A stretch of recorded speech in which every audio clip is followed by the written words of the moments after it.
Right, well, so the idea of what I've been doing is documenting everything. Now, I was told to do this because it's supposed to be, I don't know, like a backstory or whatever, you know. All I wanted to be was a strength conditioning coach, youth coach, coach strength athletes, help build proper sports people, you know. Um, so, what I'm going to tell you now is too long winded to be in one hit, alright? So, it's going to be epic. It's going to be funny. I'm going to be myself, which is obviously the biggest clown you'll ever see. But to be fair, it's pretty sinister. It's pretty sick and twisted in certain ways. There's going to be some bits that I'm not comfortable telling, and you might see some emotion. I really don't know. Um, my family were harassed. We moved into our first council house, and we spent a lot of time being harassed by various neighbours. These were adults acting like complete and utter juveniles, or for want of a better word, twats. Now, the harassment got to a level where they're sick and sadistic little idiots set fire to a home with my wife and children asleep inside. Now, that in itself is attempted murder. Now, let me warn you, this is going to seem somewhat like it's some sort of epic film or some sort of play for me to get people to view. It really isn't. What this is actual facts. Now, I've been brushed aside and steered away from ever telling the truth to people because they don't want to know, no, it can't be real and all the rest of it. You all know it's real, all right? You're starting to get the grips with it. If you're not, I don't know, then obviously, wake up, put down your, I don't know, your diazepam or whatever it is you take to get through your day since lockdown and wake up to the real world. It's not sunshines and rainbows, as they say. Yeah, it's a nasty place because of people doing things like this in our own country. Now, this is going to seem somewhat epic. It's going to seem like a dodgy spy movie. It's going to seem like maybe I'm talking completely like rubbish or I'm just making up for attention. I'm really not. The attention I wanted was for being a world-class powerlifter, for being a father and a husband. It certainly wasn't for bringing this sort of rubbish to my own country. Yeah. Now, I gave up security because I had enough. I was offered an internship in 2018 when all this was already happening. What was happening? We were having listening tech used against us at number 69 Tintagel, where we lived on King Arthur's Way, by our next door neighbours. Now, it's a sadistic little twisted plot where it doesn't just allow people to listen to next door neighbours, it allows them to feel like things are crawling on them. You can tune a frequency so people can actually hear. So you don't just listen in, you can actually spout stuff out so people can hear. You can condition the human ear to do this. If you don't believe me, Google this, is true. What you're going to find out is how I managed to go through all this, have this all going on with threats being made constantly about my wife and children, which makes it sound like I was hearing voices. Yes, but they were real voices. They weren't played out. There's not me having some sort of mental health failure as I proved going to Mulberry Lodge. I had a perfect health check. I was in perfect mind and body health. What was occurring was something that I had to allow myself to adapt to. But I did this because I'd already heard about this 20 years prior. Now that is an actual fact. I was working at Westhouse Transport, which my ex will be able to, verify for me if she so chooses to be honest about it. I don't know. So let's just say this will carry on as to why we moved from there across the town, while Asta, property management involved, the police, Kip Malthouse, the Hampshire County ASBO team, and various other people trying to convince my ex that I was obviously mentally, irregular or had some sort of mental health, which I didn't. I proved it was being used with a bug detection device before we left. In 2018, I was offered work with the government and I turned it down. It was an internship which would have got me into doing a higher level of security than most people from Andover will ever see.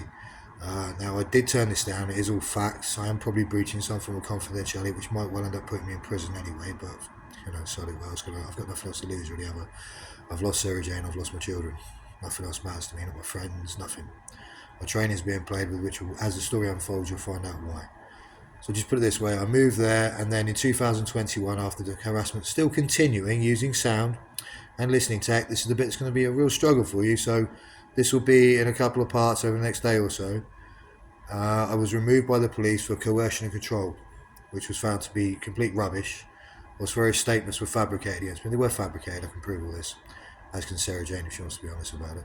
So what will happen over the next couple of days, I'll explain why I ended up putting myself in self-imposed exile and moving to Cornwall for a year. And then basically building a business which unfortunately was tainted by the documentation of sound manipulation and everything else. Now, If you don't believe me, I don't care. This is your opinion. What you are going to find out is that it's very real. This technology has been used before as torture. The sort of thing you're talking about is almost war crimes, believe it or not. Now that's going to shock you a bit, isn't it? Oh, am I mentally irregular now? I've got mental health? No, I haven't. What I have got is proof. I've got truth.